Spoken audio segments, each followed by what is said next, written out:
සුබ දවසක් දයාබර දරුදරියනි ව්‍යාපාර අධ්‍යයනයේ අපි ඉතා වැදගත් මාතෘකාවක් කතා කරලා යන්නේ ඒ තමා 13 ශ්‍රේණියේ විෂය නිර්දේශයේ තියෙන වැදගත්ම එකක් කළමනාකරණය. ඉතින් මේකේ මූලික හැඳින්වීම් ටික බොහෝම හිමීට අපි කතා කරා. ඒකෙන් දැන් අපි කතා කරලා යන්නේ එක එක කළමනාකරන සිත පිළිබඳව. අපි සැලසුම්කරණය ඉවර කරා. සංවිධානකරණය කියන වැදගත් සිතේ කතා කරගෙන යනවා. අපිට මතක ඇති සංවිධානකරණය හඳුන්වද්දීම මම කිව්වා ඕගනයිසිං කියලා කියන්නේ සංවිධානයක පරමාර්ථ ඉලක්ක ඉටු වෙන ආකාරයට වැඩ එහෙම නැත්නම් කාර්ය බෙදලා ඒ වගේම බලතල පවරලා ඒ වගේම සම්පත් වෙන් කරලා දෙන එක. එහෙම නැත්නම් මානව සම්පතයි භෞතික සම්පතයි සම්බන්ධ කරන එක. ඔබට මතක ඇති අපි සංවිධානකරණයේ පියවර පිළිබඳ කතා කරා. ඉන්පසු ඔබට ගෙදරදී ඒ ටික බලලා ප්‍රශ්න කීපයක් අපි දුන්නා කරගෙන එන්න කියලා. අපි ඒක බලන්න ඉස්සරලා සංවිධානකරණයේ පියවර ආයසරයක් මතක් කරගෙන ඉමු. සංවිධානකරණයේ තියෙන එක පියවරක් තමයි ඔබ දන්නවා මුලින්ම අපිට උනා කාර්යයන් මොනවාද කියලා හඳුනා ගන්න. මොනවද කරන්න තියෙන වැඩ? අපි ගත්ත වාණිජ දිනයක්, ක්‍රීඩා උත්සවයක්, ඒ ඕන එක දෙකට පුළුවන්. මොනවද කරන්න තියෙන්නේ? ඊළඟට දෙවන කාරණේ දැන් මේ පොඩි පොඩි ඒවා නෙමෙයි. ලෝකෙම ඔබ දන්නවා ඔලිම්පික් තරගාවලියක් සංවිධානය කරන්න ඕනේ. ලෝකෙම නරඹන්න වෙනවා. ලෝකෙම ක්‍රීඩකයෝ වෙනවා. මේ අයට නවාතැන් තියන්න ඕනේ. මේ අයට ආහාර පාන, ඒ වගේම ආරක්ෂාව හැම දෙයක්ම සලකා. ඒ නිසානේ සාමාන්‍යයෙන් ඔලිම්පික් තරගාවලියක් තියන්න ඉස්සෙල්ලා ඒකට සත්කාරක රට විදියට රටක් තෝරද්දී වසර ගණනාවකට පෙර ඒක නිවේදනය කරනවා. ඒ ලෑස්ති වෙන්න. ඒක ලොකු සංවිධාන කරන කටයුතු. ඉස්සෙල්ලාම කාර්ය හඳුනා ගන්න වෙනවා. ඒ කාර්ය හඳුනාගෙන ඊට පස්සේ අපිට තියෙන්නේ වැඩ බෙදලා දෙනවා. වැඩ බෙදීම මෙන්න මේ කාර්යයන් කරන්න තියෙනවා කියලා අපි මුලින් හඳුනාගෙන ඊට පස්සේ අපි කරේ එක එක් සේවකයාට පහසුවෙන් කළ හැකි විදිහට වැඩ බෙදලා දෙනවා. වැඩ බෙදලා දුන්නාට වැඩ රාශියක් තියෙනවානේ. ඊට පස්සේ මොකද කරන්නේ? ඒ කාර්යයන් තුල එක වගේ එහෙම නැත්නම් පොදු ලක්ෂණ තියෙනවානේ හැම එකෙම. උදාහරණ ආහාර සපයන එකයි සංග්‍රහ කිරීමයි ආහාර සපයා ගන්න එකයි එක වගේ වැඩක්. ඒවා අපි එක ගොඩකට එකතු කරනවා. රැකියා කාණ්ඩගත කිරීම කරනවා. ඒකට අපි කියනවා දෙපාර්තමේන්තුකරණය. වැඩ බෙදලා දෙපාර්තමේන්තුකරණය කරලා ඊට පස්සේ එක එක අයට අපි වගකීම් බලතල එම්ද අධිකාරිය සහ වගකීම් පවරනවා. ඔයා මේක කරන්න ඕන. ඔයා තමයි මේක නොකරොත් වග කියන්න ඕනේ අපිට. ඒ නිසා ඒවට වගකීම් පවරනවා. පවරලා ඊට පස්සේ වැඩ කිරීමේ ප්‍රමිතිය ඇති කරනවා. අහවල් දවසට අහවල් වෙලාවට මේක ඉවර වෙන්න ඕනේ. ඊළඟට ඒ ක්‍රියාපාටි පිළිබඳව මොනවද කරන්නේ, කවද්ද කරන්නේ, කොහොමද? ඊළඟට තමා අපිට සිදු වෙන්නේ සම්පත් බෙදලා දෙන්න. ඔයාලා අංශයට මෙච්චරක් සල්ලි දෙනවා, මෙච්චරක් මිනිස්සු දෙනවා. අන්තිමට අපි සමායෝජනය කරනවා. මේවා කෝඩිනේෂන් කරනවා. ඉතින් මේවා දැන් අපිට අද කතා කරන්න තියෙන ඊට පෙර මේවෙන් ඇහුව ප්‍රශ්න කීපයක් අපි සාකච්ඡා කරනවා. එකක් තමා කළමනාකරන ක්‍රියාවලියේදී භාවිතා වන පියවර කීපයක් පහක් දැක්වෙනවා. මේකේ බෙන් අහන්නේ සංවිධානකරණයේ පියවර විතරක්. ඒ සංවිධානකරණයේ පියවරක්. ඊළඟට දෙපාර්තමේන්තුකරණයේ සංවිධානකරණයේ පියවරක්. ඊළඟට කාර්ය හඳුනා ගැනීම, වැඩ බෙදීම ඒවා. ඒ නිසා A E B D. එතකොට A B D E. ඊළඟ දෙවෙනි ප්‍රශ්නෙට අපි එනවා. පහත් දැක්වෙන්නේ කළමනාකරන සිතවලට සම්බන්ධ කාර්යයන්. ඔබෙන් අහනවා මේවා අතුරින් සංවිධානකරණයේ පියවර ටික ඇත්තටම දැන් වැඩ බෙදනවා කියලා කියන්නේ ශ්‍රම විභජනය. වැඩ බෙදීම වෙන නමකින් තියෙනවා ශ්‍රම විභජනය, සමායෝජනය. ඊළඟට කාර්යයන් හඳුනා ගන්න එක. දෙපාර්තමේන්තුකරණය ACEF. ඊළඟට තව පැත්තක් තමයි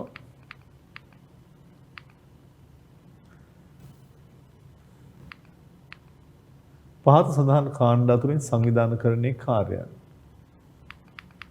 මේ අතර වඩාත් නිවැරදි උත්තරේ සංවිධානකරණයේ තියෙන කාර්යයන් ගත්තොත් විශේෂයෙන් මෙතෙන්ට ගන්න තියෙන්නේ කාර්ය හඳුනා ගැනීම, වැඩ බෙදීම, බලතල වගකීම් පැවරීම කියන හතරවෙනි පිළිතුර. කළමනාකරන කාර්යයක් වශයෙන් සංවිධානකරණයේ අරමුණක් වන්නේ. සංවිධානකරණයේ ප්‍රධානම අරමුණ තමයි මිනිස්සුයි භෞතික සම්පතුයි එකට එකතු කරන එක. හතරවෙනි පිළිතුර. ඊළඟට පස්වෙනි ප්‍රශ්නේ සංවිධානකරණයට අයත් කටයුත්තක්. සංවිධානකරණයට අයිති ප්‍රධානම කටයුත්තක් තමයි බලතල පවරන එක. එහෙම නැත්නම් ඔතොරිටි එක ලබා දීමක් කරන එක. අංක 4. 6 වෙනි ප්‍රශ්නයට අපි එනවා සංවිධානකරණයට අයත් කාර්යයක් නෙමෙයි. දැන් සංවිධානකරණයට අයිති කාර්යයක් නෙවෙයි මොකක්ද? sannivedanaye සංවිධානකරණයේ කාර්යයක් නෙමෙයි. අනිත් ඔක්කොම සංවිධානකරණයේ වැඩ බෙදලා බලතල පවරනවා, සම්පත් බෙදා හැරීම ඔක්කොම. ඊළඟට 7 සංවිධානකරණයේ කාර්යකි. සංවිධානකරණයේ කාර්යයක් තමයි වැඩ බෙදන එක. ඒ ඔක්කොම කාර්යයන්ගෙන් විභාගය වූ ප්‍රශ්නාංක 8 අරමුණු ඉටු කර ගන්න විවිධ සම්පත්තා කාර්යයන් සම්බන්ධීකරණය කිරීම. කියන්නේ කළමනාකරන සිතයක් ගැන මේ අහන්නේ. ඒ සිතේ විස්තර කරලා සිතේ මොකද්ද කියලා අහනවා. ඒතර මෙතන තියෙන්නේ සම්පත් කාර්යයන් සම්බන්ධීකරණය කිරීම හඳුන්වන්නේ මොකද්ද කියලා. හැම වෙලාවකම සංවිධානය කිරීම විදිහටයි අපිට මෙතන තියෙන උත්තර වලින් ගන්න තියෙන්නේ. ඊළඟට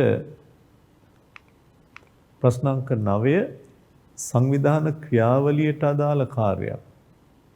සංවිධාන ක්‍රියාවලියේ කාර්යයන් අපි විශේෂයෙන් කතා කරා කාර්ය හඳුනා ගැනීම, වැඩ බෙදීම, දෙපාර්තමේන්තුකරණය, සමායෝජනය, ප්‍රමිති ඇති කිරීම, සම්පත් බෙදන එක, බලතල දෙන එක. ඉතින් ඒවෙන් මෙතන ගන්න තියෙන දෙපාර්තමේන්තුකරණය අංක 4. ඊළඟ ප්‍රශ්නේ අධිකාරිය පැවරීම වනුයේ කවර කළමනාකරන කාර්යයටද? සංවිධානකරණය. ඒක වෙනම නිශ්චිත ප්‍රශ්නයක් විදිහටයි අහලා තියෙන්නේ. ඊළඟට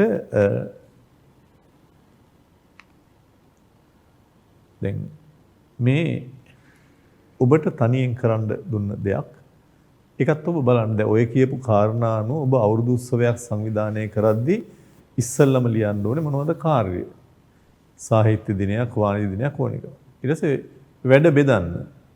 කාර්ය අඳුනගෙන කරන්න තියෙන දේවල් අඳුනගෙන මෙන්න මේ වැඩ මෙන්න මේවයි කියන එක බෙදන්න.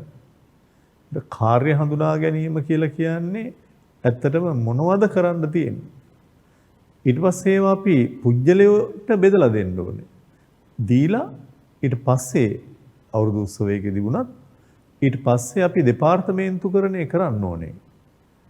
එක ජාතිය වල තියෙන කාර්යයන් පොදු ලක්ෂණ දිහා බලලා එක ගොඩකට දාලා ඊට පස්සේ තමයි අපි එයාට බලතල දීලා ප්‍රමිති ඇති කරලා සම්පත් බෙදා හැරලා සමායෝජනය කරනවා. ඒක ඔබ ගෙදරදී තනියෙන් මේ කරුණු තුනේ එකක් පිළිබඳව ලියන්න බලන්න. ඊට අපි සංවිධානකරණයේ තියෙන ඊට වැදගත් කාර්යයකට එනවා. ඒ තමයි දෙපාර්තමේන්තුකරණය. දැන් මේ වචනෙත් නිකන් අහලා තියෙනවනේ. ලංකාවේ නම් රජයේ දෙපාර්තමේන්තු තියෙනවා. අධ්‍යාපන දෙපාර්තමේන්තුව, සෞඛ්‍ය දෙපාර්තමේන්තුව, ඒ වගේ දෙපාර්තමේන්තු තියෙනවා. පොලිස් දෙපාර්තමේන්තුව. ඒ වගේම ඔබ අහලා තියෙනවද දැන් ලංකාවෙත් තියෙනවා, පිටරටවල ගොඩාක් තියෙනවා ඩිපාර්ට්මන්ට් ස්ටෝර්ස්. ඒතර ඩිපාර්ට්මන්ට් ස්ටෝර්ස් කියලා කියන්නේ ඒවේ ඇත්තටම එක එක තට්ටු වල තියෙන භාණ්ඩ වෙනස්. සමහර විට ඇඳුම් පැළඳුම්, තව ඩිපාර්ට්මන්ට් එක ඉලෙක්ට්‍රොනික උපකරණ, තව ඩිපාර්ට්මන්ට් එක ගේදොර උපකරණ, තව දෙපාර්තමේන්තුවක සමහර විට බීම වර්ග මොනවා හරි ඒ වගේ වෙන් කරලා තියෙනවා. දෙපාර්තමේන්තු කරණය කියලා කියනකොටම අදහසක් එනවා අර අපිට තියෙන කාර්යභාරය තුල දැකිය හැකි පොදු ලක්ෂණ උපයෝග කරගෙන රැකියා කාණ්ඩගත කිරීම. අපිට කරන්න තියෙන කාර්යයන් අපි දැන් හඳුනාගත්තානේ වැඩ බෙදලා හඳුනාගත්තා. ඒ කාර්යයන් තුල තියෙන පොදු ලක්ෂණ අනුව රැකියා තමයි කාණ්ඩගත කිරීමක් කරන්නේ. දැන් උදාහරණයක් විදිහට මේ ගොඩනැගිල්ලේ මේක ඩිපාර්ට්මන්ට් ස්ටෝර්ස් එකක් නම් මේකේ එක එක තට්ටු වල එක එක භාණ්ඩ තියෙනවා. දැන් යටම තට්ටුව සමහරට සුපර් මාකට් එකක්. ඊළඟ එක කාන්තා ඇඳුම්. ඊළඟ එක පිරිමි අයගේ ඇඳුම්. ඊළඟ එක ගේදොර උපකරණ. ඊළඟ එක රෙස්ටුරන්ට්. ඔය වගේ තියෙනවා. දැන් අපිට ප්‍රශ්නයක් තියෙනවා දැන් කුඩා ළමයිගේ ඇඳුම් කොහෙද දාන්නේ? අර කුඩා ළමයිගේ ඇඳුම් ගොඩාක් තෝරන්නේ කාන්තාවෝ හින්දා මේකට දානවා කාන්තා හා ළමා ඇඳුම්. එක ටිකක් සමාන වගේ ඒවා එක පැත්තකට. ඒතර අපි හිතමු ෆෝන් විකුණන්න තියෙනවා. ෆෝන් කොහෙද දාන්නේ? ඇඳුම් ගොඩේද? Super market එකේද? නෑ ඉලෙක්ට්‍රොනික උපකරණ තියෙන තැනක ඒක දාන්න. අන්න ඒ වගේ අපිට තියෙන කාර්යනුත් ආයතනයක අපි මොනවද කියලා අඳුනගත්තට පස්සේ ඒකේ තියෙන ඒ කාර්යයන් වල තියෙන පොදු ලක්ෂණ දැන් කාන්තා ඇඳුම් තියෙන තැන ළමා ඇඳුම් දානවා. ළමයිගේ ඇඳුම් තෝරන්නේ කාන්තාව අම්මලා කියලා හිතමු. ඒ පොදු ලක්ෂණ පදනම් කරගෙන රැකියා කාණ්ඩගත කරනවා. පොදු ලක්ෂණ අනුව මේ තට්ටු වර්ග කරනවා. ඒ නිසා පොදු ලක්ෂණ පදනම් කරගෙන මේ රැකියාවල තියෙන කාණ්ඩගත කිරීම තමයි දෙපාර්තමේන්තු කරණය කියලා අපි කතා කිරීමක් කරන්නේ. ඒකෝර දැන් ඔබටත් ඉස්කෝලේ ක්‍රීඩා උත්සවයක් එහෙම නැත්නම් විනෝද චාරිකාවක් වාණිජ දිනයක් සංවිධානය කරන්න වෙනවා. තව ටික කාලයකදී මගුල් උත්සවයක් සංවිධානය කරන්න වෙනවා. එතකොට කාර්යයන් වල තියෙන පොදු ලක්ෂණ දැන් මගුල් ගෙදර සැරසිලි කියනකොට සමහර විට මගුල් ගෙදර දවසේ වෙන්න පුළුවන් මේ මේස වල පුටු වල සැරසිලි වෙන්න පුළුවන් සමහර විට එතන ඉන්න මනමාලයන්ගේ සැරසීම් වෙන්න පුළුවන් සමහරට වාහනයක සැරසීම් වෙන්න පුළුවන් එක පොදු ලක්ෂණ පදනම් කරගෙන හැම වෙලාවකදීම අපි ඒ රැකියා කාණ්ඩගත කරනවා. ඒක තමයි මෙතන තියෙන්නේ. ඒතර ඒ කාණ්ඩගත කිරීමේ පදනම් විවිධ ආකාරයට ගන්නවා. දැන් මෙතන ඇඳුම් වර්ග ඒ වගේ ගත්තා වගේ විවිධ ආකාරයට අපිට පදනම් යොදා ගැනීමේ හැකියාවක් තියෙනවා. කොහොමද අපි ඒව ගන්නෙ? එක්ක සිතමය පදනම. එහෙම නැත්නම් අපි ප්‍රොඩක්ට් එක නිෂ්පාදිත පදනම කියන එක අපි ගන්නවා. ඊළඟට අපි ගන්නවා එහෙම නැත්නම් ගනුදෙනුකරු පදනම. දෙපාර්තමේන්තු පදනම මම මේ කිව්වේ. එහෙම නැත්නම් භූගෝලීය පදනම. එහෙම නැත්නම් මිශ්‍ර පදනම. එහෙමත් නැත්නම් අපිට පුළුවන් ක්‍රියාවලි පදනම කියලා ක්‍රමයකටත් ගන්න. process එක. එහෙමත් නැත්නම් අලුත් ක්‍රමයක් තියෙනවා න්‍යාස පදනම කියලා. ඔන්න ඔය අර තට්ටු එක එක ඒවා ගොඩනැගිල්ලේ තට්ටු බෙදුවා වගේ විවිධ පදනම් යටතේ අපි බෙදා ගන්නවා මේ කාර්යයන් වල තියෙන පොදු ලක්ෂණ අනුව රැකියා බෙදනවා. දැන් පළවෙනි එක ගමුකෝ සිතමේ පදනම කියන එක. සිත ටික ඔබ දන්නවනේ ඕනෑම ආයතනයක ටිකක් විධිමත් ආයතනයක සිත තියෙනවා කීපයක්. ඒ තමයි එකක් ඕනෑම ආයතනයක අංශ තියෙනවනේ සිත. එකක් තමයි අපි හිතමු මාකටිං අලෙවිකරන. මූල්‍ය ෆයිනෑන්ස්. ඊට අමතරව HR මානව සම්පත් පැත්ත. ඊට අමතරව මෙහෙයුම් නිෂ්පාදන පැත්ත. තව ඉතින් මොනවා හරි පරිවේෂණ සංවර්ධනයෙන් බෙදන්න පුළුවන්. ඒ අනුව මූල්‍ය කළමනාකරු, අලෙවි කළමනාකරු, මානව සම්පත් කළමනාකරු රැකියා බෙදනවා. නිෂ්පාදිත පදනම ප්‍රොඩක්ට් කියන එක. ඒකේ බෙදන්නේ මොනවද ප්‍රොඩක්ට්? දැන් යුනිලිවර්ලගේ සබන්. ඒක වෙනම ඩිපාර්ට්මන්ට් එකක්. සිග්නල් දන්තාලේප වෙනම ඩිපාර්ට්මන්ට් එකක්. පවිත්‍රකාරක කුඩු සමහර විට පවිත්‍රකාරක කුඩුයි සබනුයි එකේ දාන්නත් පුළුවන් ඕනනම්. ඒ අය මොනවා හරි අයිස්ක්‍රීම් වර්ගයක් හදනවා නම් ඒක වෙනම ඩිපාර්ට්මන්ට් එකක්. ඒ වගේ. දැන් පුවත්පත් සමාගමක නම් ප්‍රොඩක්ට් එක අනුව අපි හිතමු උපාලි පුවත්පත් සමාගමේ දිවයින. එහෙම නැත්නම් වෙනත් මොනවා හරි නවලිය මොනවා හරි ඒ වගේ ඒව වර්ක් කරන්න පුළුවන්. ගනුදෙනු කරු පදනම් කරගෙන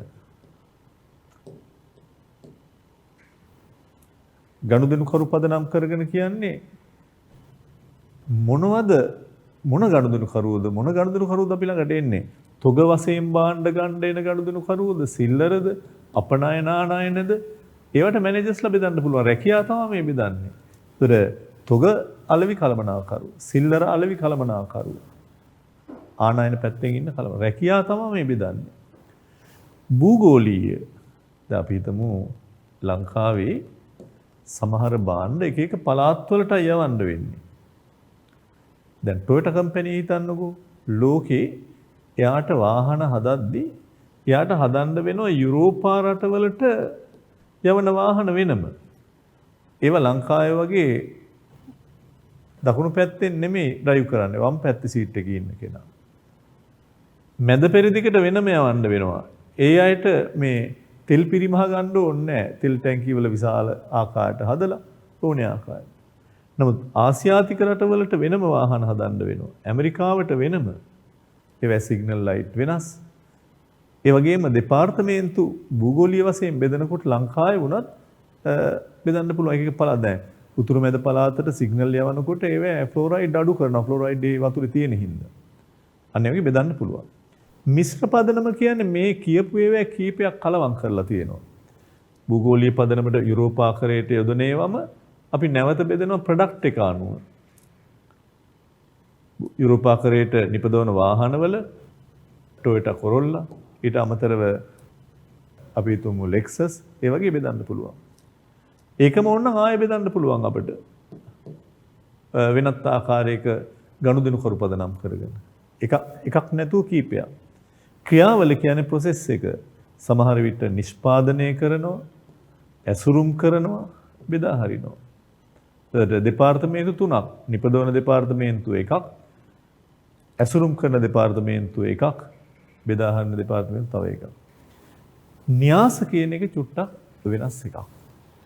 න්‍යාස පදනමේදී වෙන්නේ දැන් සාමාන්‍යයෙන් කළමනාකරණයේ කතාවක් තියෙනවා එක්කෙනෙක් වල් කියන්න ඕනේ එක්කෙනෙක්ට විතරයි කියලා. න්‍යාස පදනමේදී එහෙම නැහැ. වෙන වෙනම ශ්‍රිත කළමනාකරුවොත් ඉන්නවා. අලෙවි කළමනාකරු මාකටිං මැනේජර්. මූල්‍ය කළමනාකරු FM ෆයිනෑන්ස් මැනේජර්. මෙයා HR මැනේජර්. මේ මැනේජර්ස්ලා එක එක්කෙනාට වග කියන ගමන් සමහර විට ආයතනයේ වෙනම ප්‍රොජෙක්ට් හදනවා. දැන් හිතන්නකෝ අපි හිතමු පාලමක් හදනවා ඉදිකිරීමක්. ඒ පාලම හදද්දී එතන ඉන්නවා ඒ පාලම කියන ව්‍යාපෘතිය බාර මැනේජර් කෙනෙක්.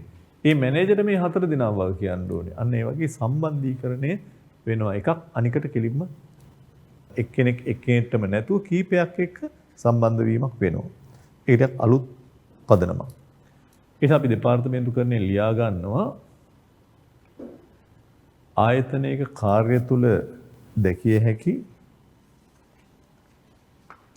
අපි දැන් කතා කරා යන පිටු අංක 24 කළමනාකරණය නිබන්ධනයේ මේ හැඳින්වීමත් කලින් අපි දීලා තියෙන යක්කින්ද ලියන්න දෙයක් නැහැ. පොදු ලක්ෂණ උපයෝග කරගෙන රැකියා කාණ්ඩගත කිරීමේ ක්‍රියාවලිය. ඒතර මේකේ පදනම් තියෙනවා. ඒ පදනම් ටික අපි ලියාගමු. ශ්‍රිතමය නිෂ්පාදිත ගනුදෙනු කරු. ශ්‍රිතමය නිෂ්පාදිත පදනම ගනුදෙනු කරු පදනම. ශ්‍රිතමය පදනම නිෂ්පාදිත පදනම ගනුදෙනු කරු පදනම. ඊළඟ 4 භූගෝලීය පදනම, මිශ්‍ර පදනම, ක්‍රියාවලි පදනම.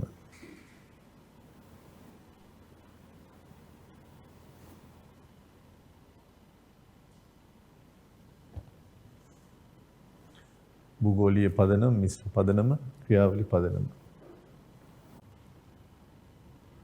7 න්‍යාස පදනම. අපි දැන් ඊට පස්සේ මේ එක එක පදනම් නිදසුන් ඇසුරෙන් බලමු. ඉතින් ඔබ පොඩ්ඩක් මං කියන ඒවා නිකම්ම සටහනේ තියනවා කියලා ඉන්නේ නැතුව මම මොන හරි උදාහරණයක් කිව්වොත් ඒ උදාහරණ ලියා ගන්න. ඒතකොට තමයි අපිට මේක ලියනකොට ඔබේ ඔළුවේ රැඳෙයි. ඉස්සෙල්ලම අපි ගන්නවා ශ්‍රිතමය පදනම. සේවකයන් ඉටු කරන කාර්යයේ ස්වභාවය මත බෙදා දක්වනවා. එයා මොනවද කරන කාර්යභාරය. ඒ අනුව තමයි යන්නේ. දැන් උදාහරණයක් විදිහට මෙහෙයුම් කළමනාකරු මොනවද කරන්නේ? එයා තනිකරම ආයතනයේ නිෂ්පාදන දැන් පාවහන් නිෂ්පාදන ආයතනයක් නම් අමුද්‍රව්‍ය ලබා ගැනීම, නිපදවන ඒ ඔක්කොම. මෙයා මාකටිං, අලෙවි පැත්ත, ප්‍රචාරණ ඒවා. මෙයා ෆයිනෑන්ස්, ගිණුම් හදලා, ලාබලා පෙන්ලා, මෙයා මානව සම්පත් කළමනාකරු ඔක්කොම ආයතනයේ සේවකයන්ගේ බඳවා ගැනීම අවස්ථාවේ ඉඳලා පුහුණු කිරීම මේ සියලු දේවල්. ඊළඟ ඒ ටිකක් තියෙනවා සටහනේ. ඒ හැම එකක්ම සටහනේ තියෙනවා. නිෂ්පාදිත ප්‍රොඩක්ට් එක මොකද්ද? මම කිව්වා දැන් Apple සමාගම ගත්තොත් එයාගේ එක ප්‍රොඩක්ට් එකක් ෆෝන් එක. වැඩිම අලවියක් තියෙන ඒවා. ඊට පස්සේ ලැප්ටොප්. ඊට පස්සේ සමහරට iPad. ඒ වගේ එක එක ප්‍රොඩක්ට් තියෙනවා. Unilever ගේ සබන්, දන්තාලේප ඒ වගේ.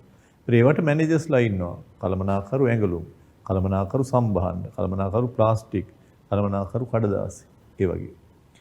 ඊළඟට තව පැත්තක් තමයි ගනුදෙනුකරු. ඒතර පාරිභෝගිකයා සේවයේ සපයන පාරිභෝගිකයා කවුද? සමහර විට අපි තොග වශයෙන් භාණ්ඩ ගන්න පාරිභෝගිකයාට සේවා සපයන්නේ. සිල්ලර වශයෙන් භාණ්ඩ ගන්න පාරිභෝගිකයාට. ආනයන අපනයන ගනුදෙනුකරුවන්ට. ඒ නිසා මේ පදනම යටතේ මැනේජර්ස්ලා අපි බෙදලා තියෙනවා. රැකියා තමයි මේ කාණ්ඩගත කරන්නේ. භූගෝලීය කොයි පැත්තටද අපි වාහන හදන්නේ? ආසියාවටද, යුරෝපෙටද? එහෙම නැත්නම් අපි දන්තාලේප හදන්නේ කාටද? ඒ දේවල්. භූගෝලීය පදනම. දැන් සමහරට සීත කලාපයේ රටවලට අපිට උණුසුම් ඇඳුම් මහන්න වෙනවා. අනිත් රටවල වලට එහෙම ඕනේ නැහැ. කළමනාකරු බස්නාහිර, කළමනාකරු දකුණු, කළමනාකරු වයඹ, කළමනාකරු මධ්‍යම. එක එක පැතිවලට භාණ්ඩ යවද්දි මැනේජර්ස්ලා වෙන් කරලා අපි දක්වලා තියෙනවා. ඊට පස්සේ අපි ගන්නවා ක්‍රියාවලි ප්‍රොසෙස් එක. මේක ළඟට මේක ඉස්සල්ලාම සකස් කරනවා, ඊට පස්සේ නිපදවනවා, ඊට පස්සේ සකස් කරලා ඊට පස්සේ ක්වොලිටි එක කන්ට්‍රෝල් කරනවා, තත්ත්ව පාලනය, ඊට පස්සේ තමයි අහුරලා බෙදා හැරීම් කරන්නේ. ඊළඟට මිශ්‍ර පදනමට අපි එනවා. මේ ඔක්කොම කලවම් වෙච්ච එකක්. ඉහත ක්‍රමවල සංකලනයන්. ඒතර මේ තමයි භූගෝලීය. මේ මුලින්ම වෙලා තියෙන භූගෝලීය. භූගෝලීය පදනම කියන එක යටතේ එනවා මොනවද ප්‍රොඩක්ට් එක? ආහාරද, සුවඳ විලවුන්ද, පෙදිපිලිද? ප්‍රොඩක්ට් එක යටතේ වර්ග කිරීමක් කරනවා ක්‍රියාවලි පදනම. නිපදවලා, අලෙවි කරලා, මූල්‍ය පැත්ත. එහෙනම් සිත පදනම නිෂ්පාදන, අලෙවි, මූල්‍ය. පදනම් කීපයක් එකට අරගෙන තියෙනවා. අපි අන්තිම එක ගන්නවා එක වැදගත් න්‍යාස පදනම. මැට්‍රික්ස්. ආයතනයේ හැම සේවකයෙක්ම ශ්‍රිතමය කළමනාකරුවෙක්ටත් ව්‍යාපෘති කළමනාකරුවෙක්ටත් වග කියනවා, වාර්තා කරනවා. දැන් ප්‍රොජෙක්ට් එකක් තියෙනවා. අපි දුම් පාලමක් හදලා ඉවර කරන්න ඕනේ. එතන ඉන්නවා මැනේජර් කෙනෙක්. ඒතර අපේ ඉන්න ඒ මැනේජර්ට හැම ශ්‍රිතමය සේවකයෙක්ටත් වග කියන්න ඕනේ. ආයතනයේ හැම සේවකයෙක්ම ශ්‍රිතමය කෙනෙක්ටත් වග කියන්න ඕනේ. එයා ෆයිනෑන්ස් මැනේජර්ට, ඊට අමතරව මාකටිං මැනේජර්ටත් වග කියන්න ඕනේ. අනිත් පැත්තෙන් ප්‍රොජෙක්ට් එක කරන අයටත් වග කියන්න ඕනේ. ඒ දෙපැත්තම තියෙනවා. මේ වගේ. ඒතර ව්‍යාපෘති කළමනාකරු ටත් සේවකයෝ වග කියන්න ඕනේ. පර්යේෂණ සංවර්ධන අංශවල ඉන්න අයටත් වාර්තා කරන්න ඕනේ. මේ පැත්තෙන් මෙයාටත් වාර්තා කරන්න ඕනේ සේවකයෝ. අන්න ඒ වගේ එකට එකතු වෙච්ච තත්වයක් තමයි මේකේ දකින්න තියෙන්නේ. ඉතින් ඒකත් අලුත් පැත්තක් ඔබ ගැන අවබෝධයක් තියෙන්න ඕනේ. ඒකෙන් විභාගයේ හෝ ප්‍රශ්න කීපයකට අපි එන්නේ පිටු අංක 26 27 පිටු දෙකේ මේ සම්බන්ධ ප්‍රශ්න කීපයක් තියෙනවා. එක ඇඟලුම් නිෂ්පාදන ආයතනයක මෝස්තර නිපදවන රෙදි කපනවා, රෙදි මහනවා, පරීක්ෂා කරනවා, ඇහුරුම් කරනවා යනුවෙන් දෙපාර්තමේන්තු පිටලා තියෙනවා. ඒත් අපිට මොකද්ද කියන්න තියෙන්නේ? මෝස්තර හදලා, රෙදි කපලා, රෙදි මහලා, පරීක්ෂා කරලා, ඇසුරුම් කරලා එකක් ළඟට එකක් process එකක් ක්‍රියාවලි පදනමක් තමයි මේකෙදි යන්නේ. ක්‍රියාවලි පදනම කියන එක තමයි අපිට ගන්න තියෙන්නේ. ඊළඟට ලැබෙන ප්‍රශ්නේ සමහරට හිතෙන්න පුළුවන් ඇයි සිත ගත්තේ නැත්තේ කියලා. එකම ප්‍රොඩක්ට් එක කරන වැඩ එකක් ළඟට එකක්. ඒ නිසා අපි ක්‍රියාවලි පදනම ගත්තේ. පහත X තීරුවේ කළමනාකරන තනතුරු යුගල කීපයක් Y තීරුවේ දෙපාර්තමේන්තුකරණය කිරීමේ පදනම් කීපයක්. බලමු මොනවද ගැළපෙන ආකාරය කියලා. මූල්‍ය කළමනාකරු, අලෙවි කළමනාකරු කියන්නේ අනිවාර්යයෙන්ම සිත. ඇඟලුම් නිෂ්පාදන කළමනාකරු සම්බාණ්ඩ කියන්නේ නිෂ්පාදිත. ඒකේ ප්‍රොඩක්ට් එක තියෙන්නේ. තොගසිල්ලර ගනුදෙනු කරු පදනම. එහෙනම් පරීක්ෂණ ඇසුරුම් කියන එක ක්‍රියාවලි පදනමට අපිට ගන්න තියෙන්නේ. යන පිළිතුර අංක 2.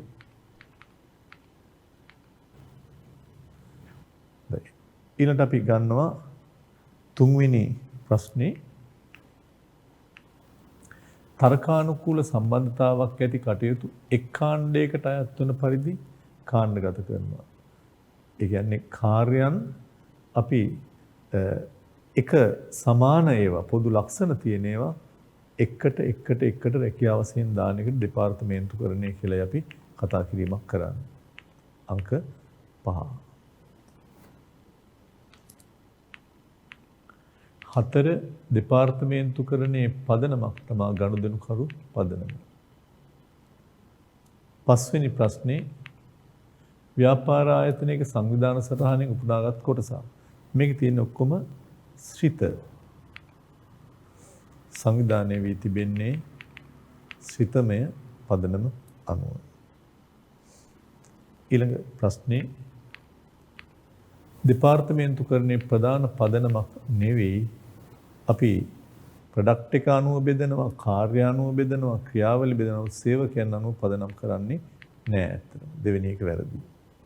හොඳ අපි ඊළඟට එනවා සමායෝජනය නොත් සම්බන්ධීකරණය කියන කාර්යය. ඒකත් මේ සංවිධානකරණයේ දින වැදගත්ම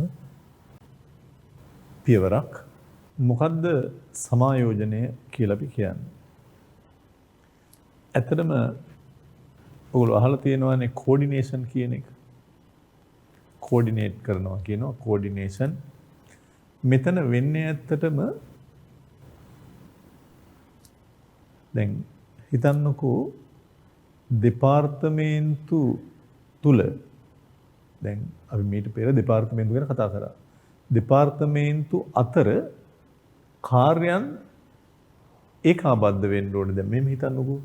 දැන් ආයතනයක ඇත්තටම පොදු පරමාර්ථ ඉලක්ක ඉටු කරගන්න නම් එක ඩිපාර්ට්මන්ට් එකක් විතරක් හරියට වැඩ කරලා හරියන්නේ නැහැ.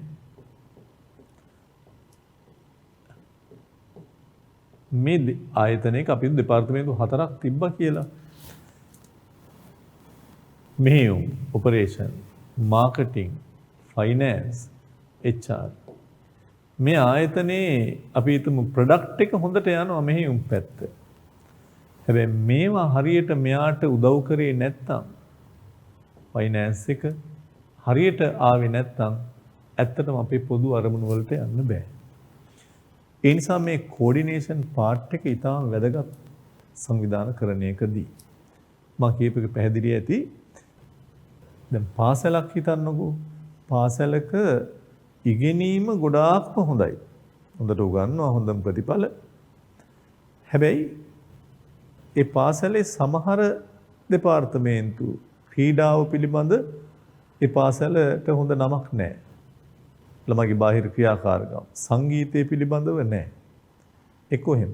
එහෙනම් පාසලේ අපි හිතමු වාණිජ විෂයන්ගෙන් හැමදාම හොඳ ප්‍රතිඵල.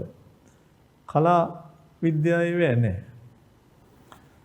මොනවා හරි. අන්න ඒ වගේ මම මේ කිව්වේ එක දෙපාර්තමේන්තුවක් හරි ගියාට මදි. ආයතනයේ පොදු පරමාර්ථය කරා යන්න ඒවා කාර්යක්ෂමව ළඟා කරගන්න මේ වෙන වෙනම මේ දෙපාර්තමේන්තු වල වෙන වෙන වෙච්ච වැඩ ඒකවල කාර්ය එකට එකතු වෙන්න ඕනේ. එහෙම එකතු වුණොත් තමයි ඇත්තටම පොදු පරමාර්ථය හරියට එන්න පුළුවන් වෙන්නේ. ඒ නිසා ඒක ඊටමත් වැදගත්කමකින් යුක්තයි. ඒක අපිට ලියා ගන්න පුළුවන් සමායෝජනය කියලා අපි කතා කරන්නේ සංවිධානයේ පරමාර්ථ මෙතනක සටහනක් තියෙනවා ඔබේ ලියන්න ඕනේ කාර්යක්ෂමව ළඟා කරගන්න වෙන වෙන වූ වැඩ එක්කවල කාර්ය සමෝධානික කරනවා. ඒකට ඒකාබද්ධ කරනවා. එනම් දෙපාර්තමේන්තු අතර කාර්යයන් ඒකාබද්ධ කිරීමට යෝග්‍ය යන්ත්‍රණයක් හදා ගන්නවා. මේවා එකට එකතු කරන්න මොකක් හරි ක්‍රමවේදයක් හදා ගන්නවා. ඒක තමයි දෙපාර්තමේන්තු කරන්නේ. සංවිධානයකට සමායෝජනයේ ඇති වැදගත්කම. දැන් ඔබ දන්නවා සමායෝජනයක් නැති වුනහම ඒක දෙපාර්තමේන්තු අතර එකට ඒකාබද්ධ වීමක් නැති වුනහම පොදු අරමුණට ආයතනයේ එන්නේ නැහැ. සමායෝජනයක තියෙන වැදගත්කම අපි කරුණු කීපයක් යටතේ කිව්වොත් ඇත්තටම දෙපාර්තමේන්තු කීපයක් එකට ඒකාබද්ධ කිරීමට යාන්ත්‍රණයක් හදන එක ඇයි වැදගත් වෙන්නේ? එකක් තමයි ඒ සියලුම අංශ පොදු අරමුණකට අපට ගන්න පුළුවන්. සියලුම අංශ පොදු අරමුණකට අපට ළඟා කරවීමක් කරන්න පුළුවන්. මම කිව්වේ දැන් පාසලක වුණත් එක අංශයක් වාණිජ අංශයේ විතරක් ගිහිල්ලා මදි අනිත් අංශත් තියෙන්න ඕනේ. විශ්වවිද්‍යාලයක කළමනාකරණ පීඨේ විතරක් නෙමෙයි. විශ්වවිද්‍යාලයේ ලෝකෙම්ම හොඳ රෑන්ක් එකකට එන්න හැම පීඨයක්ම හොඳ මට්ටමේ තියෙන්න ඕනේ. ඒ නිසා සියලුම අංශ පොදු අරමුණකට අපට එන්න පුළුවන් හොඳ සමායෝජනයක් තිබුණොත්. දැන් ගෙදරක බලන්නකෝ ගෙදරක වුණත් අපේ ගෙදර ඉන්න හැම කෙනෙක්ම එකිනෙකට සම්බන්ධ වුණොත් තමයි අපේ පොදු අරමුණකට සම්බන්ධ වීමක් වෙන්න පුළුවන් වෙන්නේ.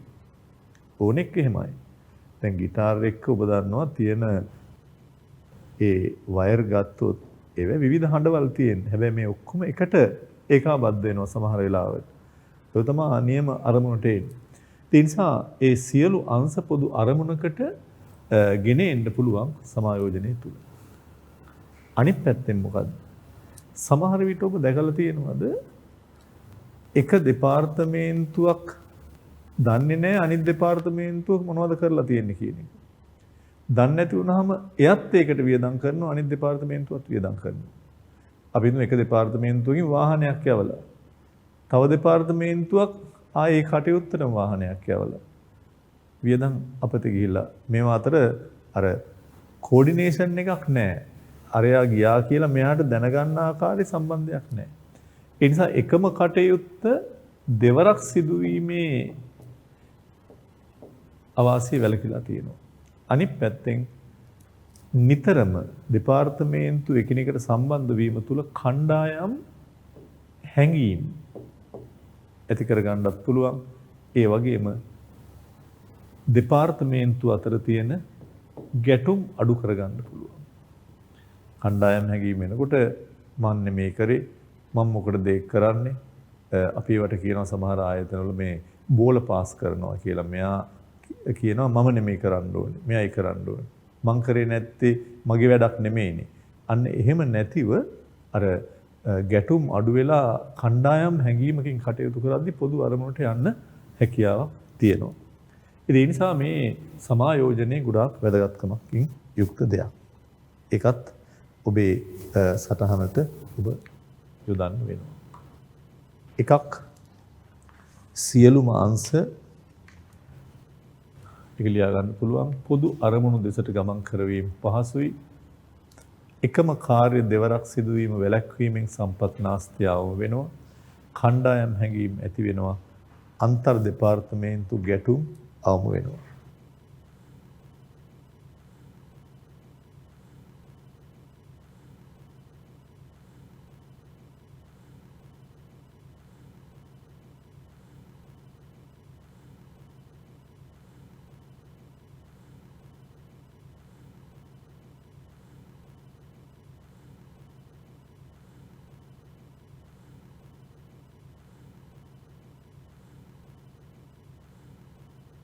එකම කාර්ය දෙවරක් සිදුවීම වැළැක්වීමෙන් සම්පත් නාස්තියාම වෙනවා.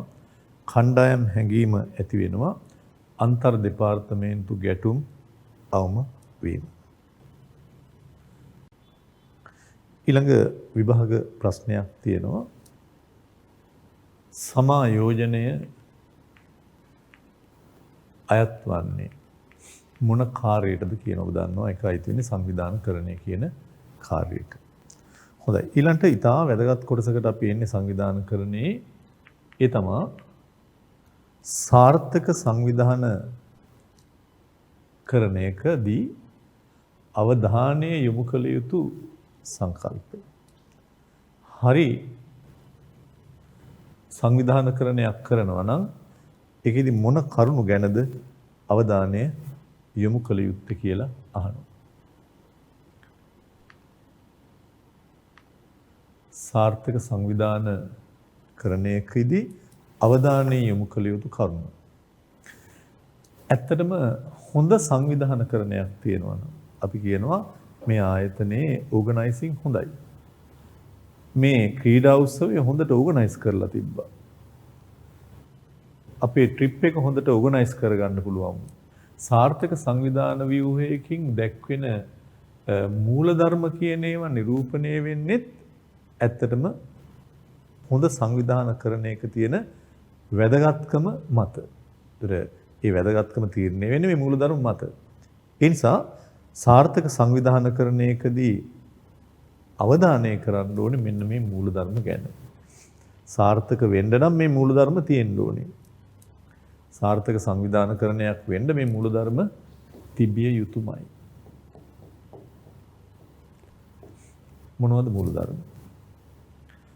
එකක් මේවා කිව්වහම පස්සේ මම විස්තර කරන්නම්. එකක් chain of command කියන එක අනදීමේ හෝ නියෝග දීමේ දාමය. මේවා මූලධර්ම විදියටත් විභාගෙදී අහයි. එහෙම නැත්නම් සාර්ථක සංවිධානකරණයකදී අවධානය යොමු කළ යුතු කර්ම කියලාත් අහයි. අනකිරීමේ හෝ නියෝග දීමේ දාමය. දෙවන කාරණේ අනකිරීමේ ඒකීයතාව. අනකිරීමේ ඒකීයතාව. තුන්වන කාරණේ පාලන අවකාශය. මේ වචන අපි එක එකක් වෙන වෙනම ගමු. නොත් පාලන විතස්තිය, බලය, බලතල කියන මූලධර්ම ගැන අවබෝධයක් තියෙන්න ඕනේ. බලය වෙනයි, බලතල වෙනයි. මධ්‍යගතකරණේ, විමධ්‍යගතකරණේ. ඊළඟට විශේෂයෙන් රැකියාව විශේෂීකරණය වගේ දේවල්. ඒක නම් ඔබ දන්නවා මා හිතනවා පුජ්‍යලෝ එකේ කටයුතු වල බෙදෙන එක. අනිත් එක නීති රීති ක්‍රියාපටිපාටි. මොනවද කළ යුතු දේ මොනවද නොකළ යුතු දේ වැනි දේ. අට සමායෝජනය. මේක ඔබ දන්න එකක්. අනිත් එක දුරාවලිය හයරාකි. දුරාවලියක් කියලා කියන්නේ බලතල ශ්‍රේණි ඒවා අනුව කොහොමද බෙදිලා තියෙන්නේ කියන එක. එහෙම නැත්නම් පහළ මට්ටමේ ඉඳලා ඉහළ මට්ටමට කොහොමද කළමනාකරුවෝ හෝ සේවකයෝ පිහිටවලා තියෙන්නේ. එතන ඉහළ මට්ටමේ ඉඳලා පහළට කොහොමද ඒ අය බෙදිලා තියෙන්නේ. එතකොට ශ්‍රේණිගත කිරීමක් තමයි දුරාවලියෙන් කියවෙන්නේ. මේ ඔබ මේ හැම කරුණක්ම විශේෂයෙන් දැනගන්න ඕනේ. දැන් මේවා අතරත් සමහර විට වගකීම, වගවීම, ඒ වගේ දේවල් පිළිබඳවත් අපි කතා කළ යුතු වෙනවා. හොඳයි. අපි දැන් ඒවා එක එකක් වෙන වෙනම ගන්න බලමු. ඉස්සෙල්ලම අපි ගන්නවා අනදීමේ දාමය හෝ අනකිරීමේ දාමය chain of command. මේක ඊටාම වැදගත්. ඔය දන්නවා දාමයක් කියන්නේ දන් වැලක්. දන් වැලක පුරුක් එකිනෙකට හැම වෙලාවකම සම්බන්ධ වෙලා තියෙනවා. කවුරු හරි තව කෙනෙක්ට නිතරම අණ කරනවා. එතකොට ඒ අණ කරද්දී ඒ අණ කිරීමේ නොකැඩුණු නොබිඳුණු දාමයක් තියෙන්න ඕන කියලා කියන්නේ. එහෙම නැත්නම් ඉහළ කලමනාකරණයේ ඉඳලා පහළ කලමනාකරණයට ඉහළ ඉඳලා පහළට නොකැඩුණු මාර්ගයක් තියෙන්න ඕනේ. බිඳිලා නැති කැඩිලා නැති මාර්ගයක්. බලතල ඉහළ ඉඳලා පහළට හැම වෙලාවකදීම ගැලවෙන්නේ නැතුව දන්වැලේ පුරුකක් අතරමැද ගැලවිලා තිබ්බොත් යන්න බෑ එතනින්. හැම පුරුකක්ම එකිනෙකට දන්වැලේ සම්බන්ධ වෙලා තියෙන්න ඕනේ. ඉහළ ඉඳලා පහළට හැම වෙලාවකම බලතල ගලා යාමක් වෙන්න ඕනේ. ඒ නිසා නියෝග දීමේ දාමය අනකිරීමේ දාමය කියලා කියන්නේ ඉහළ කලමනාකරණයේ සිට පහළ කලමනාකරණයට හැම වෙලාවකදීම කැඩෙන්නේ නැතුව අතරමඟදී හිදැස් වෙන්නේ නැතුව තියෙන්න ඕනේ කියන එක. උදාහරණයක් ලෙස ඔබේ පාසලේ විදුහල්පති හෝ විදුහල්පතිනිය ඉන්නවා. නියෝග හැම වෙලාවකම කැඩෙන්නේ නැතුව බිඳෙන්නේ නැතුව ඉහළින් පහළට එන්න ඕනේ කියන එක මේ කියන්නේ. දැන් ඔබේ පාසලේ නම් විදුහල්පති ළඟට එයාගේ නියෝග ඊළඟට එන්නේ නියෝජ්‍ය විදුහල්පති වරයෙක්ට හෝ වරියෙක්ට. එයාගේ නියෝගයේ එන්නේ සහකාර විදුහල්පති වරයෙක් හෝ වරියක්. එයාගේ නියෝගය එනවා පාසලේ අපි හිතමු අංශ ප්‍රධානියෙක්ට. ඊට පස්සේ පන්ති භාර ශ්‍රේණිය භාර අපි ශ්‍රේණි භාර ආචාර්යවරු පන්ති භාර ආචාර්යවරු මේ වගේ මේ අධිකාරී මාර්ගය කැඩෙන්නේ නැතුව මෙයා ළඟට මෙයා ළඟට මෙයා මේක හරියටම තියෙන්න ඕනේ කියලා කියන්නේ. ඒක ඔබට ඒ නිසා මේ අපි කතා කරන්නේ අනදීම දාමයක් දන්වැලක් විදිහට චේන් එකක් විදිහට එකිනෙකට මූට්ටු වෙලා සම්බන්ධ වෙලා එකිනෙක පුරුකවල්සේ තියෙන්න ඕනේ කියන එක. ඒ නිසා එහෙම වුණොත් තමයි අපට වැඩ කටයුතු පහසුවෙන් කරගෙන අපේ පරමාර්ථවලට යන්න හැකියාවක් තියෙන්නේ. දැන් මේක විතරක් නෙමෙයි විශ්වවිද්‍යාලයක් ගත්තත් උපකුලපති ඊට පස්සේ සමහර විට පීඨාධිපතිවරු ඊට පස්සේ දෙපාර්තමේන්තු ප්‍රධානීන් ඒ වගේ තියෙනවා. පවුලක වුණත් සමහරට පියා මව ඒ වගේ ඉන්නවා. ඒ නිසා හැම වෙලාවෙම නියෝග දීමේ දාමය කියන්නේ මෙයාගේ නියෝග දීම ඊට පස්සේ මෙයාට මේ අතරමැද කවුරු හරි කැඩිලා මේ නියෝග දීමේ දාමය ඇත්තටම හරියාකාරව තිබ්බේ නැත්තම් මේ දෙන්නම අපි හිතමු නෑ නියෝග හරියට එන්නේ නෑ ගලා යාමක් වෙන්නේ නෑ මෙතන හිදැස් වෙනවා එතකොට. හරියාකාරව අරමුණු කරා එන්නේ නෑ. ඒ නිසා නිතරම මේ අනදීම දන්වැලක පුරුකක්සේ එක්කෙනෙක් ළඟට අනිත් එක්කෙනාට අන දෙන අයගේ සම්බන්ධතාවයක් තියෙනවා. අතරමඟ නැති වුණොත් ගැටලුවක් ඇති වෙනවා. ඒ නිසා ඒක ඊටමත් වැදගත්කමක් තියෙන මූලික දෙයක්. ඒක ඔබේ සටහනේ මම හිතනවා තියෙනවා. ඒ කරුණු ටික ඔබේ සටහනේ තියෙනවා. එකක් අපිට පේනවා නියෝග දීමේ දාමයේ දන්වැලක පුරුක් වේ තියෙන්න ඕනේ. අනකිරීමේ ඒකීයතාව පාලන අවකාශය බලය හා බලතල මේ අපි දැන් පැහැදිලි කරනවා ඔබට. මධ්‍යගතකරණේ විමධ්‍යගතකරණේ රැකියාව විශේෂීකරණය ඒක මම කිව්ව ඔබ දන්න එකක්. එක එක පුජ්‍යලයාට එක ජොබ් පවරන එක. ඊට අමතරව නීති රීති ක්‍රියාපටිපාටි කාර්යයක් කරද්දී කළ යුතු නොකළ යුතු දේවල් මොනවද කියන එක. යම් කාර්යයක් ඉටු කරන්න අනුගමනය කරන්න ඕනේ පියවර මොනවද ඒවා තමයි ප්‍රොසීඩියර්ස් කියලා අපි කියන්නේ ක්‍රියාපටිපාටි. ඊළඟට සමායෝජනයකට අපි කතා කරා කලින් මේක විතරයි අලුත් එක්ක දෙන්නේ. නමුත් ධූරාවලියක් නොහොත් හයරාකි කියලා අපි කතා කරන්නේ බලතල පැවරීම නිසා කළමනාකරන තනතුරු ශ්‍රේණිගත කිරීමක් සිදු වෙනවා. ඒතර තනතුරු වල ශ්‍රේණිගත කිරීමක් මෙයා ප්‍රධානයා මෙයා ඊළඟට ඒ වගේ. ඉහළ මට්ටම් වල කළමනාකරුවන්ට වැඩි බලතල ලැබෙන අතර පහළ මධ්‍ය අයට ලැබෙන බලතල අඩුයි. ඉතින් මෙසේ අර බලතල එකිනෙකාට තියෙන බලතල අනුව අපි ඉහළ ඉඳලා පහළට හෝ පහළ ඉඳලා ඉහළට හදන එකට තමයි අපි කියන්නේ දූරාවලිය. බලතල වැඩි එක්කෙනාගේ ඉඳලා අඩු එකට, අඩු එකේ ඉඳලා වැඩි එකට මේකේ පෙළ ගස්සන එකට තමයි අපි කියන්නේ දූරාවලිය, හයරාකි. අපි දැන් එකේ කරුණ විමසා බැලීමක් කරන්න යන්නේ අණ කිරීමේ දාමය හෝ නියෝග දීමේ දාමය. ඒක ඔබට ලියා ගන්න පුළුවන්. අණ කිරීමේ දාමය සංවිධානයේ ඉහළ කළමනාකරණයේ සිට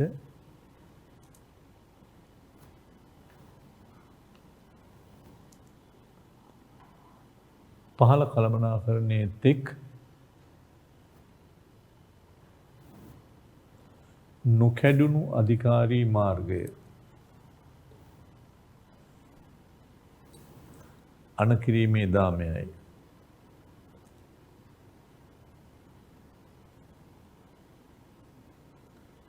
එනම් බලතල ඉහළ සිට පහළට දන්වැලක්සේ ගලා යාමයි.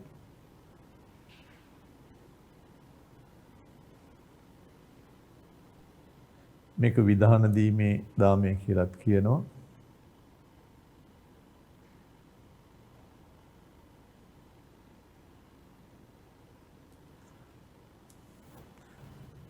ඒකේ තව අතුරු දෙයක් කියනවා මේ අදීශ නියමය කියලා මේකට සම්බන්ධව කියනවා. ඒකෙන් කියන්නේ අර මාර්ගය මේකේ තියෙන්නේ නොකැඩී යනවා කියලා. මේකෙන් කියන්නේ මාර්ගය පැහැදිලිව තියෙන්න ඕනේ. ඔය පැහැදිලිවත් මම කියන එක මෙතන විදුහල්පති, නියෝජ්‍ය විදුහල්පති, සහකාර විදුහල්පති එහෙම තියෙන්න ඕනේ. කැඩෙන්නේ නැතුව හැමෝම මේ දන්වැලේ පුරුක්සේ සම්බන්ධ වෙලා ඉන්න ඕනේ කියන එක. කැඩුනොත් තීරණ ගැනීම අපහසුයි, ගැටලු සංවිධානය කරගන්න බැරි වෙනවා. දැන් ඔබ හිතන්නකෝ ඔබේ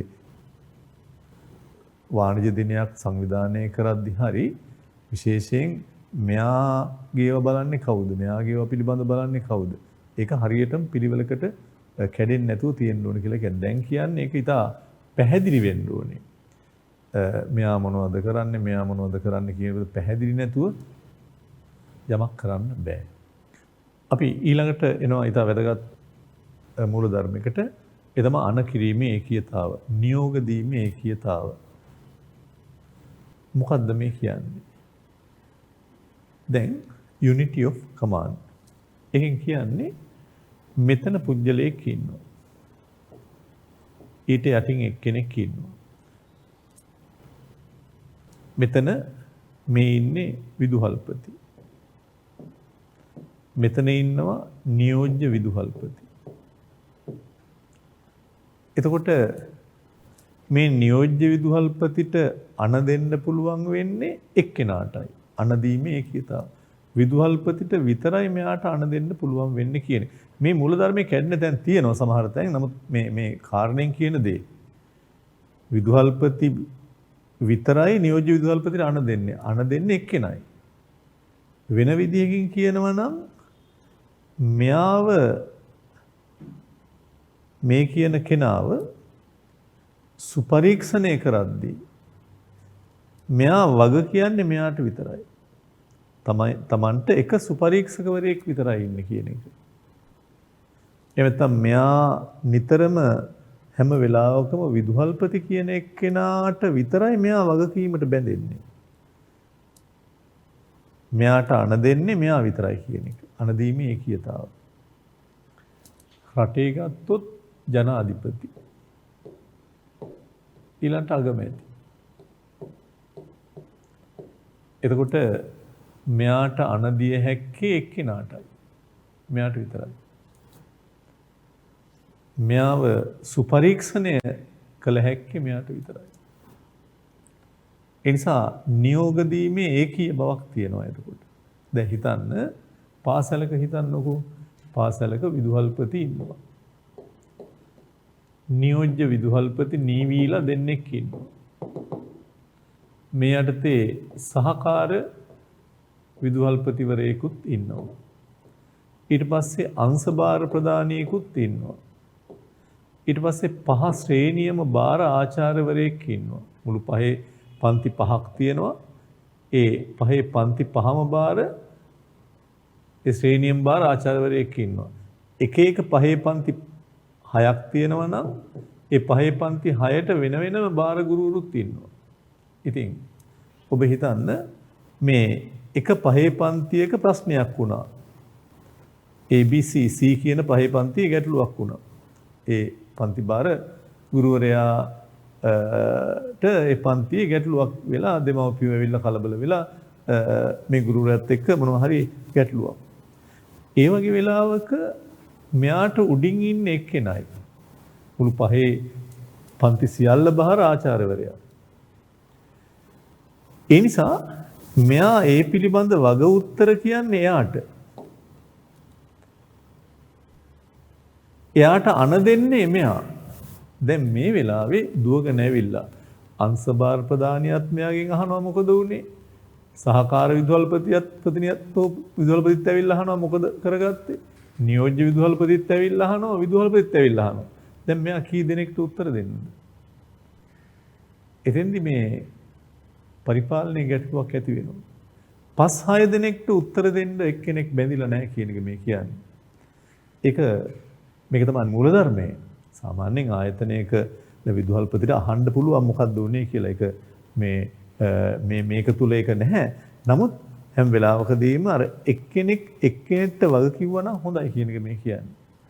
එක්කෙනෙක් නියෝග දෙන්නේ තවත් දැන් එතනින් කතා කරන්නේ හැම වෙලාවකදීම මෙයාට නියෝග දෙන්නේ එක්කෙනෙක්. නියෝග දීමේ ඒකීය බවක් තියෙනවා.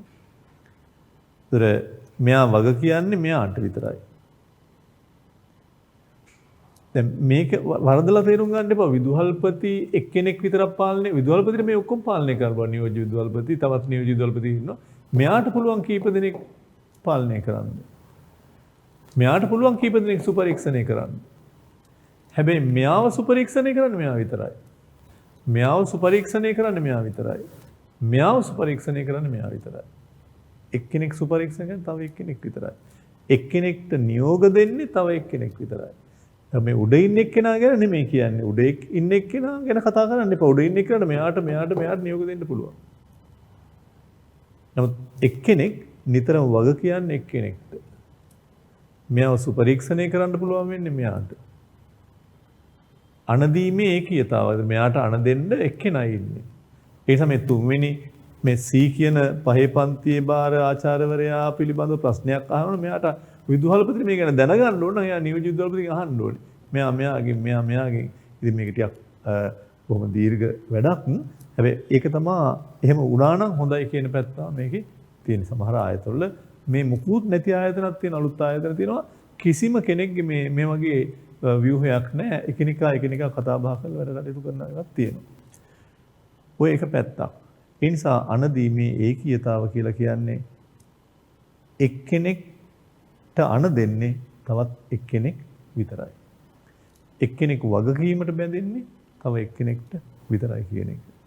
එක්කෙනෙක් සුපරීක්ෂණය කරන්නේ තවත් එක්කෙනෙක් පමණයි කියන එක. ඒ නිසා ඔය කතාව ඉතා වැදගත්. ඔබේ සරලව ඔබ ගත්තොත් පියා ඉන්න පුළුවන් පවුලේ, මව ඉන්න පුළුවන්.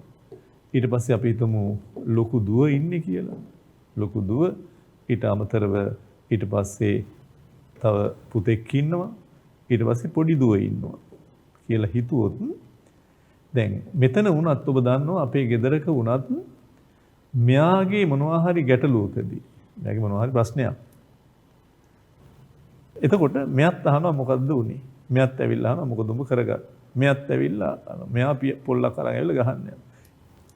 දැන් ප්‍රශ්නයක්. ඒ නිසානේ අපි සමහර විට දැන් මෙයා සමහරට පියාට මොනවා හරි කියන්න ඕන නම් සමහරට මේ අය මාර්ගයෙන් සමහරට අම්මට කියලා ඒ අනෝ කියනවා. ඒ නිසා නිතරම අර හැමෝම දැන් ඔබෙන් වුණත් හැමෝම ඇවිල්ලා ප්‍රශ්න අහනවා නම් මොකක් හරි වරදකදී අරයත් බයිනවා මෙයත් බයිනවා. ඒතර ගැටලුවක් තියෙනවා. ඒ නිසා අර නියෝග දීමේ ඒකීය බව කියලා කියන්නේ මේ ගැටලු අවම කර ගැනීම සඳහා තියෙන සිදුවීමක් කියන එකයි මේකෙන් කියන්නේ. හොඳයි. ඒ නිසා ඒකේ සටහන ඔබට ලියා ගන්න පුළුවන්. එක් සේවකයෙකු එක් සුපරීක්ෂකවරයෙක්ට පමණක් එක් සේවකයෙකු එක් සුපරීක්ෂකවරයෙක්ට පමණක් වගකිව යුතුය යන මූලධර්මයයි.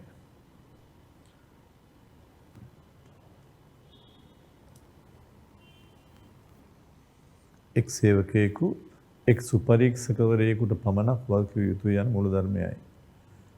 එනම් එක් සේවකයෙකුට අනදිය යුත්තේ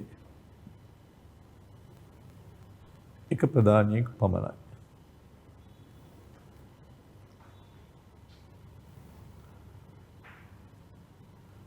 මෙය අනදීමේ ඒකීයතාව, විධාන දීමේ ඒකීයතාව ලෙස නම් කරනවා. අද මෙතනින් මේ එකය හමාර කරමු. ඔබ සැමට නැවතත් සුබ දවසක් ප්‍රාර්ථනා කරනවා.